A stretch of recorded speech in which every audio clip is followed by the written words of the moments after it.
tetani. So we are going to go about in the slideshow Clostridium tetani. Clostridium tetani.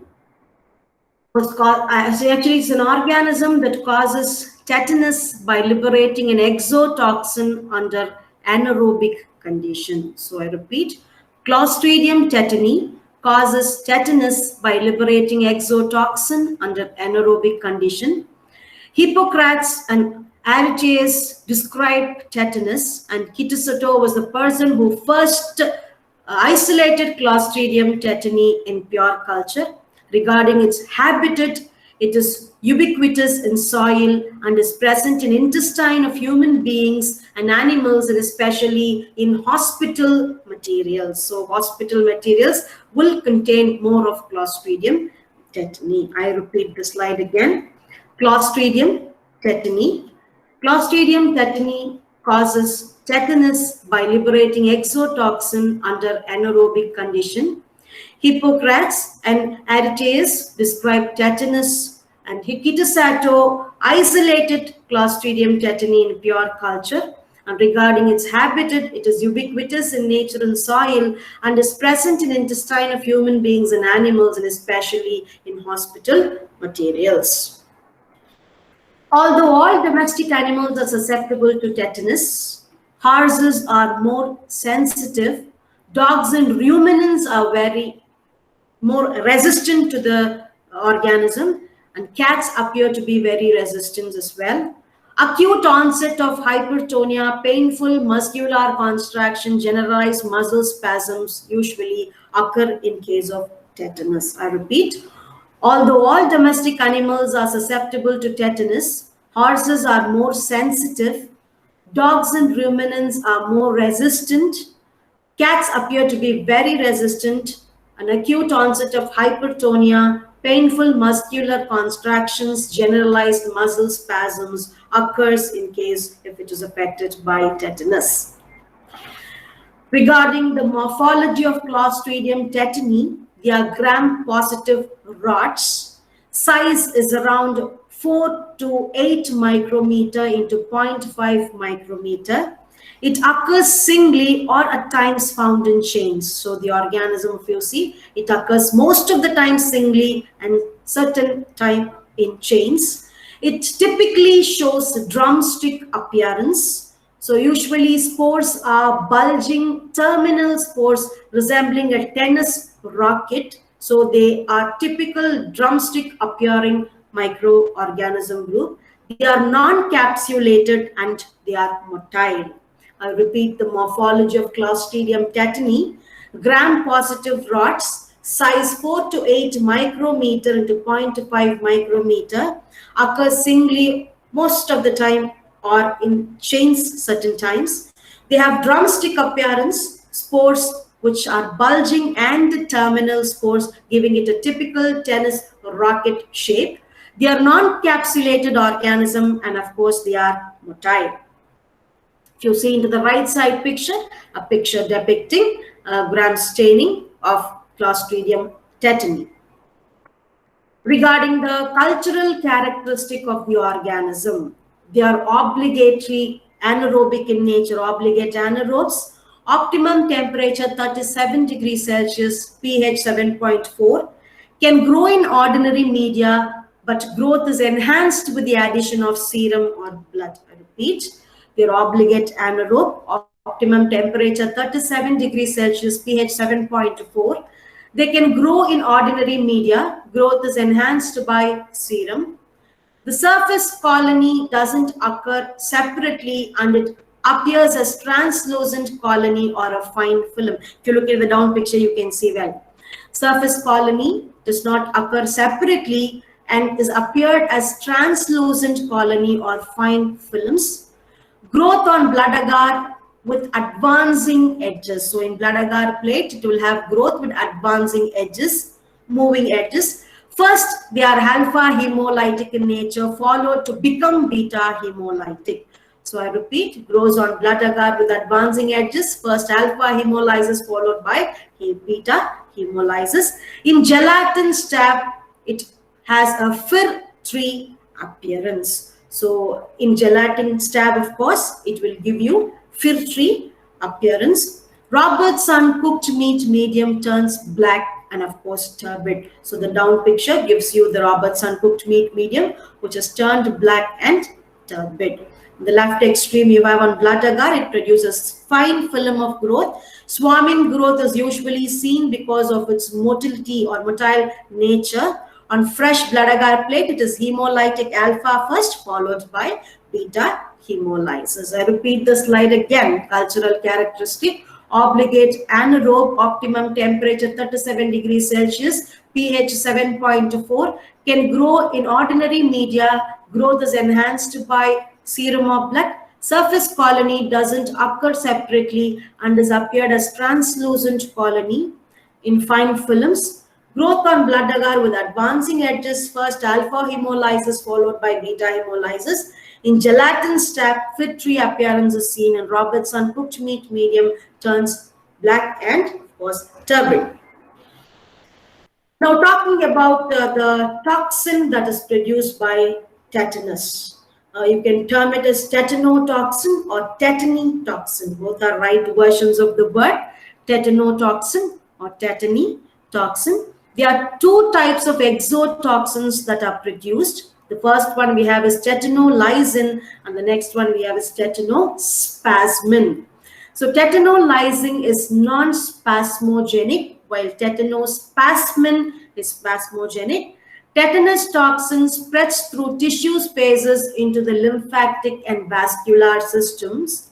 It enters the nervous system at the neuromuscular junction and migrates through nerve trunks and into the central nervous system, CNS system. Tetanospasmin is one of the three most potent toxin knows. The other two, if you see, is the botulinum toxin, and the one is the diphtheria toxin. The other one is the diphtheria toxin. Among those three, one is the tetanospasmin. I repeat the slide again. Types of tetanus exotoxins. Two types of tetanus exotoxins we have. Tetanolysin, which is non-spasmogenic, and tetanospasmin, which is spasmogenic. Tetanus toxin spreads through tissue spaces. If you look into the picture, it is clear. Tetanus toxin spreads through tissue spaces into the lymphatic and vascular system. It enters the nervous system at the neuromuscular junctions and migrates through nervous trunks and into the central nervous system. Tetanospasmin is one of the three most potent toxin known. The other two are the botulinum toxin and diphtheria toxin. We are going in a greater description with the tetanolysin.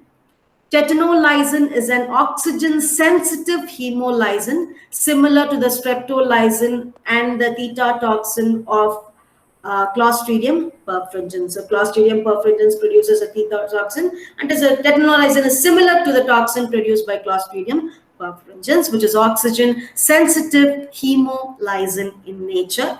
It may play a part in establishing infection at the site of inoculation. So from the site of inoculation, it starts its function or activity. Facilitates the spread of infection by increasing the amount of local tissue necrosis or local tissue damage. So I repeat, tetanolysin. Tetanolysin is an oxygen-sensitive hemolysin similar to streptolysin and the tetatoxin of Clostridium perfringens. It may play a part in establishing infection at the site of inoculation. Facilitates the spread of infection by increasing the amount of local tissue necrosis. So look into the second sentence. It may play a part. It is not, it may play a part. Okay, so A is separate, a part is separate. That is what English is all about. Gives a different meaning when you join words. So it may play a part in establishing infection at the site of inoculation. Ma'am, it is non-spasmogenic. English, ma'am. No, see, what I'm telling you is the English, if you see, is a separate word here and a part is a separate word. When I've typed, I've put that words together, which apart is a different word. It gives you a different meaning. A part gives you a different meaning. It is a part of infection. Okay, so that is what I mean. Clear? Okay. Shall we proceed? Yes, ma'am. Yeah. Okay. So they are non-spasmogenic toxin, and it is an hemolysin. Of course, it lyses the RBC.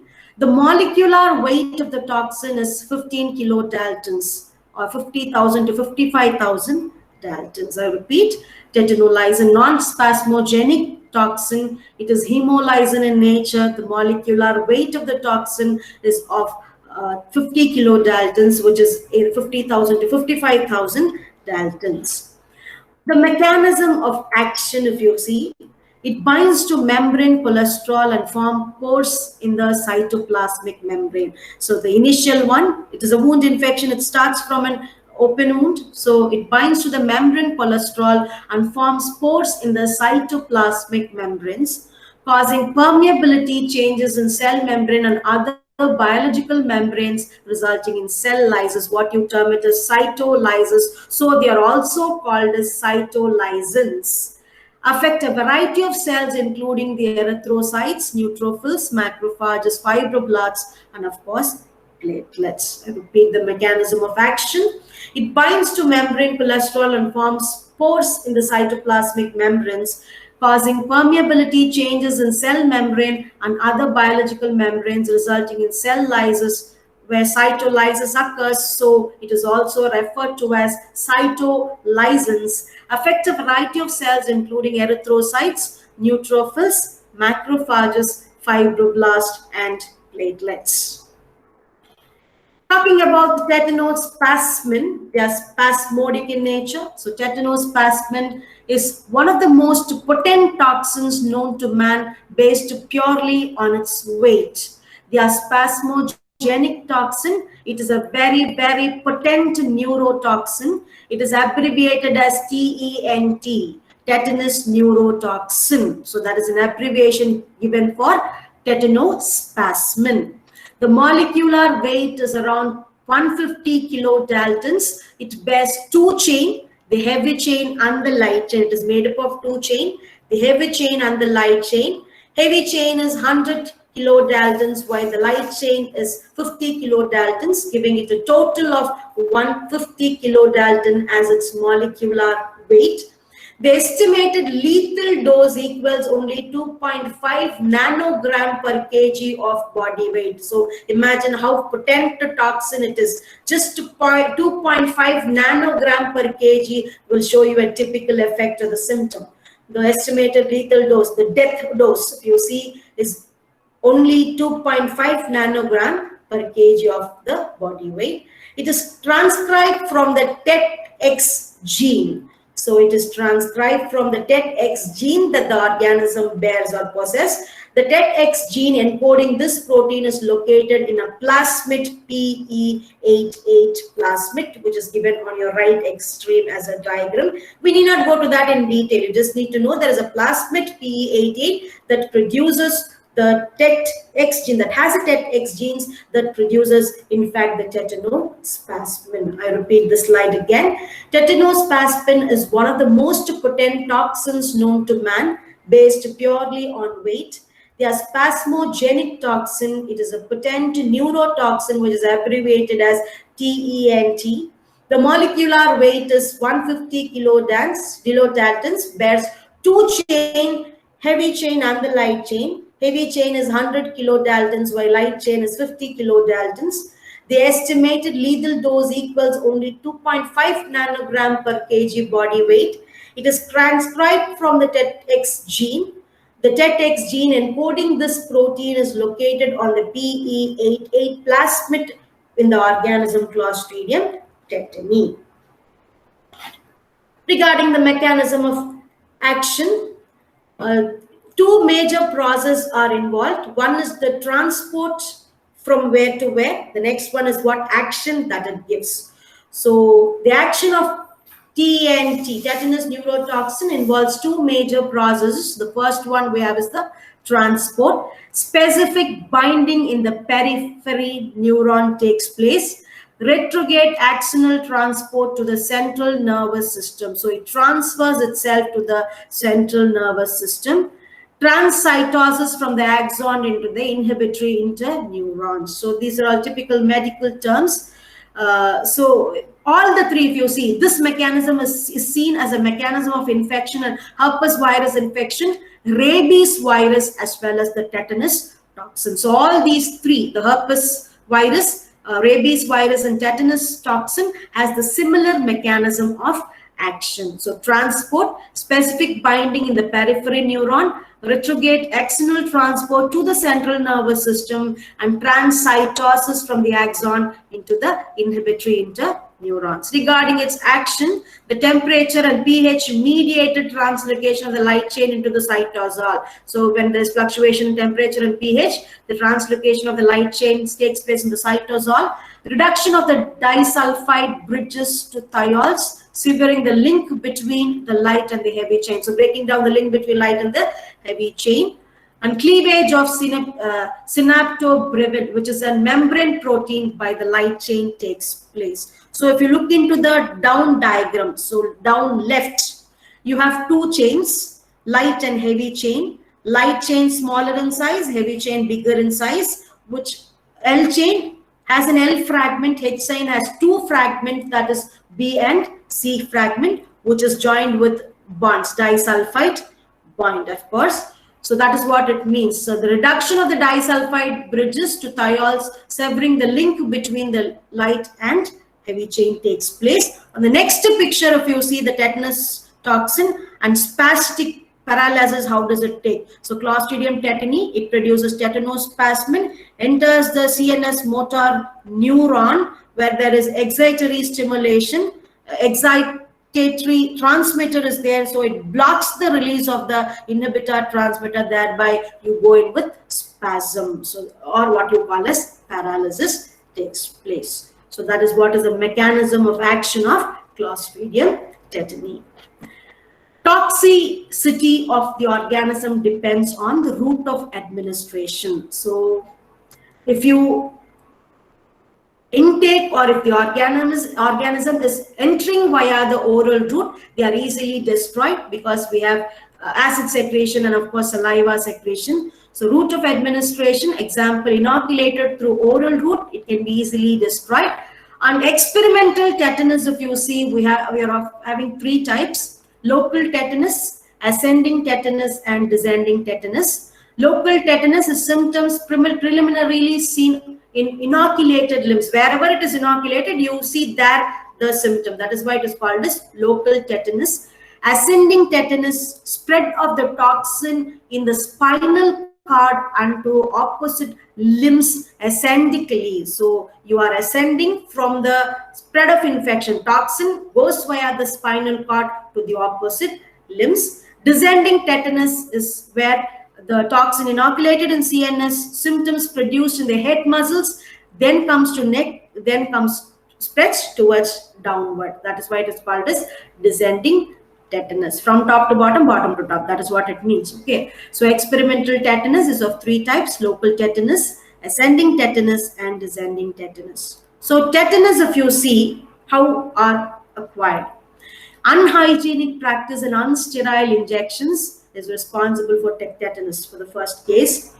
You will have tonic muscular spasms where the site of infection follows injury, sometimes due to improper surgery can occur. Most of the cases tonic muscular spasms, but in some develops into muscular spasms. So what is this spasm all about? So what we are talking or what we are seeing in this picture is a violent muscular spasm. So first one, it will start with the lock jaw, which is called as trismus, due to mesenteric spasm, and the single most common early sign. So this is the first sign. The locking of the jaw is the first sign which you see in muscular spasm. Then goes to what is called as opisthotonus or arched back. If you see the picture down, you have an arched back of the person. Spasm of extension of the neck back, what you call a spinal muscle spasm, and legs to form backward curvature. You cannot make yourself move forward vigorously. You will have a spasm where you will have a backward curvature when you take in the tetanus toxin. So violent muscular spasm are those two symptoms. Now coming to the rictus grin or rigid smile, that is what is a symptom. This is also called as rhizus sardonicus.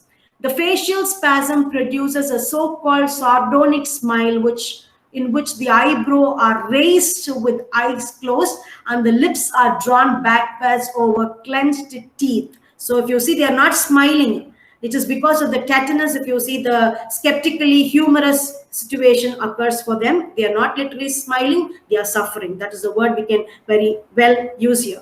So laryngeal spasm can be seen, so which can lead to asphyxiation. Then autonomic dysfunction can cause seizures, cardiac arrhythmias, and fluctuation in blood pressures. Death may follow within 10 days of the onset of tetanus, usually from asphyxia, autonomic dysfunction, or bronchopneumonia in case if the person is untreated properly or an immediate evaluation of the patient is not seen immediately.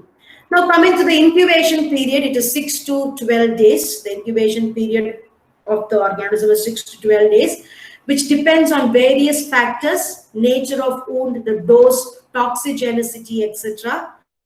There is high rate of mortality before treatment detection, 80 to 90%. So before you detect itself, there will be a high rate of mortality. Even after treatment, if you see 15 to 50% people die because of tetanus.